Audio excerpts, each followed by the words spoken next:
સર્વેને જય શ્રી કૃષ્ણ. શ્રી બાબળેશ્વર સંસ્કૃત મહાવિદ્યાલય પોરબંદર દ્વારા સાંદીપની દ્વારા ઓનલાઈન લેક્ચર્સનું આયોજન થયેલું છે.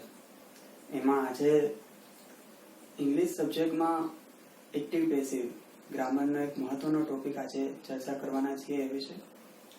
મધ્યમાં પ્રથમના વિદ્યાર્થીઓ ખાસ ધ્યાન આપે તે લોકોની માટે આ ટોપિક છે. અને એ સિવાય જે પ્રથમા દ્વિતીય અને મધ્યમાં દ્વિતીયના જેટલા ઋષિકુમારો છે એ સર્વે આ વિશે ધ્યાન આપો, કારણ કે મહત્વનો ટોપિક છે અને એક્ઝામમાં વારંવાર પૂછાય છે. તો એ વિશે આજે આપણે ચર્ચા કરવી છે. ઓનલાઈન લેક્ચર્સ તમારે મહત્વના છે, એનું ધ્યાન આપવું તમારી જરૂરિયાત છે. જ્યાં સુધી બધી પરિસ્થિતિ થાળે નહીં પડે, જ્યાં સુધી આપણે મહામારીની જંગલમાંથી છૂટશું નહીં, ત્યાં સુધી આનો સહારો લઈને આપણે શૈક્ષણિક વ્યવસ્થા જાળવવી પડશે. તો ખૂબ ધ્યાન આપો છોકરાઓ. અને જે વસ્તુ વિડીયોમાં થાય છે એની બુક ઉતારીએ એનું ખાસ કહીશ કે જે બુકમાં તમે આપણે જેમ ક્લાસમાં કરતા હોય એ જ રીતે આનો વિડીયો પણ જે રીતે થાય છે, કોષ્ટક આવે, ક્વેશ્ચન આવે, જે આવે, એક્સરસાઇઝ આપીએ એ બધું તમારી એક ફેરબુકમાં ઉતારો ખાસ, એટલે જેથી કરીને વારંવાર વિડીયોનો ઉપયોગ કરવો ન પડે અને બુકના ઉપયોગથી તમે તેનું પુનરાવર્તન કરી શકો. રેડી? તો એક્ટિવ વોઇસ અને પેસિવ વોઇસ શું છે એની પહેલા એક મૌખિક સમજ લે કે કોઈ ક્રિયાપદ વાળું સકર્મક એક વાક્ય છે અને તેના કર્તાના કર્મ તેની મૂળભૂત પરિસ્થિતિમાં છે, તો એ વાક્ય કેવું છે? એક્ટિવ વોઇસ છે. અને પેસિવ વોઇસમાં કેવું હોય તો કે એક્ટિવ વોઇસમાં સકર્મક વાક્ય હોય છે અને સાથે પેસિવ વોઇસમાં તમારે કર્મ ઉપર વધુ ધ્યાન આપવાનું હોય છે. અને એક ઉદાહરણ જોઈએ કે એક્ટિવ વોઇસ છે તો એમાં કઈ રીતે વાક્ય રચના છે એ જોઈએ. કર્તા પ્લસ ક્રિયાપદ પ્લસ કર્મ, એટલે કે subject plus V plus object. એ જ રીતે પેસિવ વોઇસમાં કેવું હશે? કર્મ plus helping verb plus V3 plus subject, એટલે કે કર્તા. અહીંયા સાથે એક વસ્તુ ઉમેરવાની રહેશે, બાય. શું ધ્યાન આપજો? કર્તા, ક્રિયાપદ, કર્મ અથવા તો સબ્જેક્ટ, વર્બ, ઓબ્જેક્ટ. અને પેસિવ વોઇસમાં કર્મ એટલે કે object plus helping verb. Helping verb means જો વર્તમાન કાળ છે તો ટુ બી ના રૂપ, એમ ઇઝ આર, કોઈ પણ આને જે લાગુ પડતું એ, અથવા તો સાથે ભૂતકાળ છે તો વોઝ અથવા વેર, એટલે જે અનુકૂળ હોય એ હેલ્પિંગ વર્બ ગણાશે. અને V3 શું છે? એક આ મહત્વનું છે. V3 એટલે કે ક્રિયાપદનું ત્રીજું રૂપ, પાસ્ટ પાર્ટિસિપલ, ભૂતકૃદંત. એ મહત્વના છે. જ્યાં સુધી ભૂતકૃદંત દરેક ક્રિયાપદના નહીં આવડે ત્યાં સુધી નહીં આવડે. રેગ્યુલર હોય કે ઇરેગ્યુલર હોય, દરેક પાસ્ટ પાર્ટિસિપલ તમારે પાકા કરવા પડશે. એ પછી આવે છે બાય, એન્ડ ધેન શું આવશે? કર્તા, એટલે કે સબ્જેક્ટ. એક ઉદાહરણ લઈએ.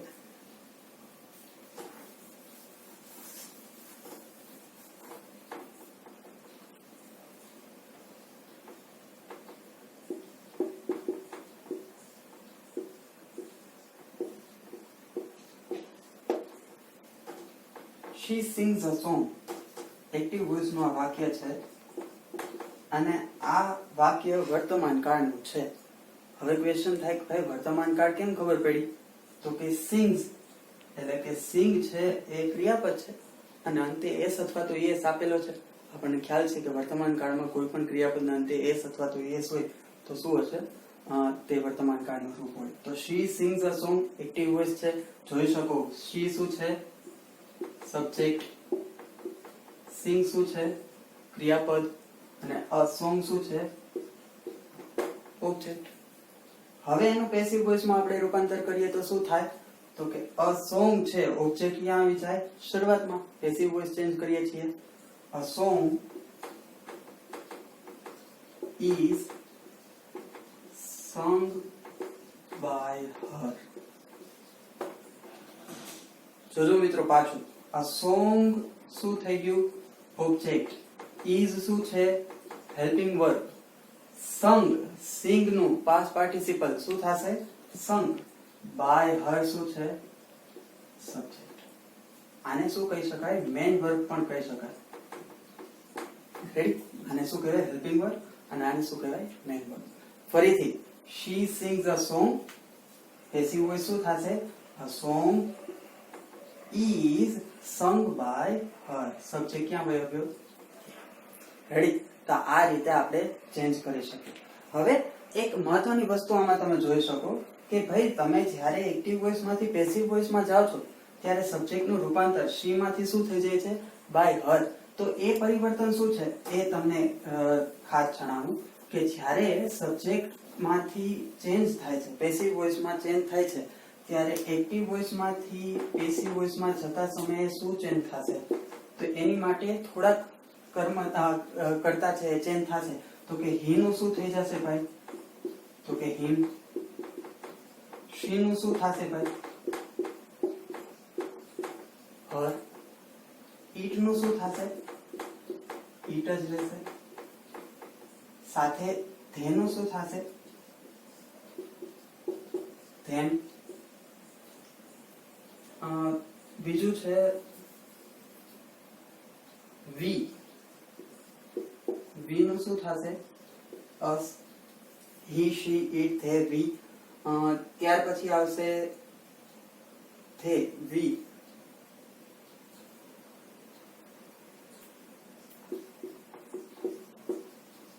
I નું શું થશે me અને લાસ્ટ માં શું વધે છે you, you નું you રહેશે. અહીંયા તમે જોઈ શકો કે એક્ટિવ વોઇસ અને પેસિવ વોઇસ માં આટલા ચેન્જ થાય છે. જ્યારે કરતા એક્ટિવ વોઇસ માં he હોય તો પેસિવ વોઇસ માં એનું ચેન્જ થઈને શું થઈ જાય by him, she હોય by her, it હોય by it, they હોય by them, જો we હોય તો by us, જો I હોય તો by me અને જો you હોય તો by you. હવે આપણે 5 ચરણમાં એક્ટિવ વોઇસ અને પેસિવ વોઇસ ની ચર્ચા કરવી છે. એટલે કે 3 કાળ વર્તમાન કાળ ભૂતકાળ ભવિષ્યકાળ. બીજા 2 છે મોડેલ ઓક્ઝિલરી વર્બ અને WH વર્બ.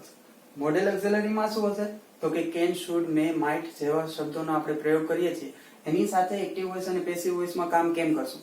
અને WH વર્ડ્સ છે એટલે કે who, what, where, why, which એવા બધા શબ્દો આવશે જ્યારે પ્રશ્નાર્થ શબ્દો આવશે ત્યારે આપણે એક્ટિવ વોઇસ અને પેસિવ વોઇસ માં કામ કેમ કરશું એ બાબતે ચર્ચા કરશું. તો 5 ચરણમાંથી આજે સૌથી પહેલા ચરણમાં વર્તમાન કાળની વાત કરીએ છીએ.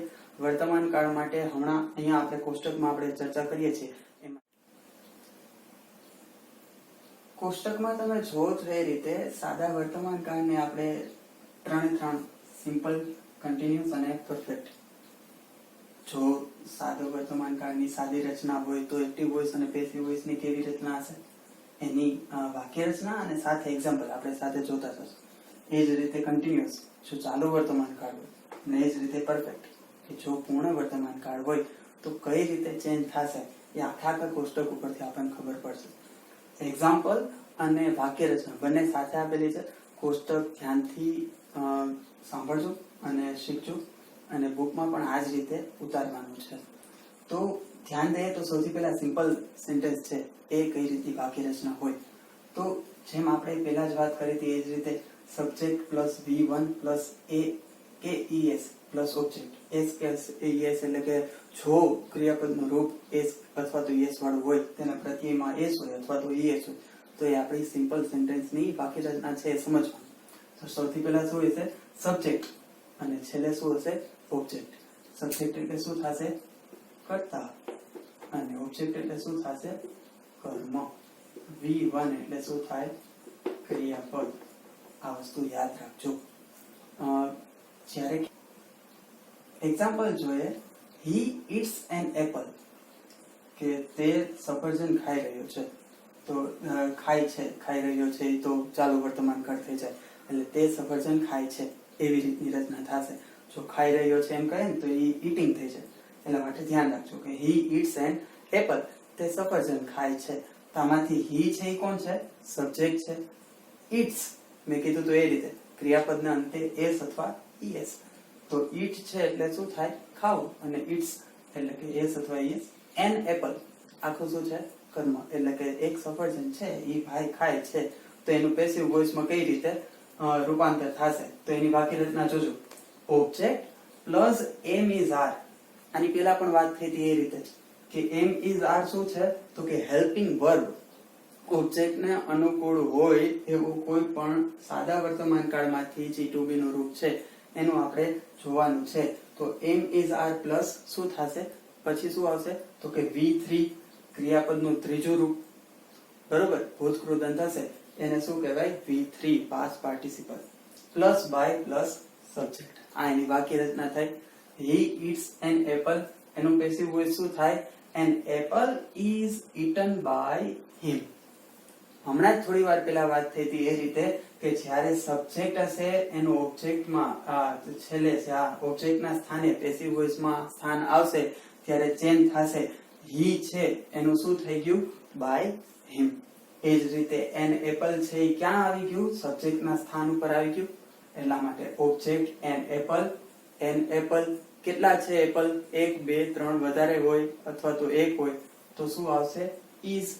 An apple is eaten by him. eat નું ભૂતકૃદંત શું થાય? eat at eaten. એટલા માટે an apple is eaten by him. Ready? આ સિમ્પલ સેન્ટેન્સ ની રચના થઈ. ફરી પાછો એક વખત જોજો છોકરાઓ. Subject plus V1 plus object, એ જ રીતે ઓબ્જેક્ટ પ્લસ હેલ્પિંગ વર્બ. આ બધા શું છે? Helping verb plus V3 plus by plus subject. He eats an apple. An apple is eaten by him. Continuous માં જોઈએ કઈ રીતે થાય છે તો કે subject plus am is are plus V1 plus ING. ચાલુ કાળની એક સરસ મજાની ઓળખ હોય તો એ આપણી પાસે ING છે. ક્રિયાપદના અંતે જો ING વાળું રૂપ હોય તો એ કેવી છે? ચાલુ કાળની રચના છે. એ આપણને બધાને ખબર છે, કાળ શીખેલા છો તમે લોકો. એટલે subject plus am is are plus V1 plus ING plus છેલ્લે શું આવશે? ઓબ્જેક્ટ. વાક્ય જોઈએ શું છે?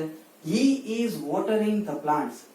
તે છે ઈ છોડવાઓને પાણી પાઈ રહ્યો છે. તો ઈ પીવડાવી રહ્યો છે એનો આપણે પેસિવ વોઇસમાં રૂપાંતર કરવું છે. તો એની રચના કેવી થશે? Object plus am is are. તો હવે અહીંયા નવી વસ્તુ શું જોવા મળે છે? being. ખાસ ધ્યાન રાખજો, ચાલુ કાળમાં અને પૂર્ણ કાળમાં જ્યારે ચાલુ વર્તમાન કાળ અને પૂર્ણ વર્તમાન કાળ આવે ત્યારે એમ ઇઝ આર પછી હેલ્પિંગ વર્બ પછી બીઈંગ નો ઉપયોગ થશે. જો ચાલુ કાળ હોય તો બી ના અંતે ING લાગશે અને V3 plus by plus subject.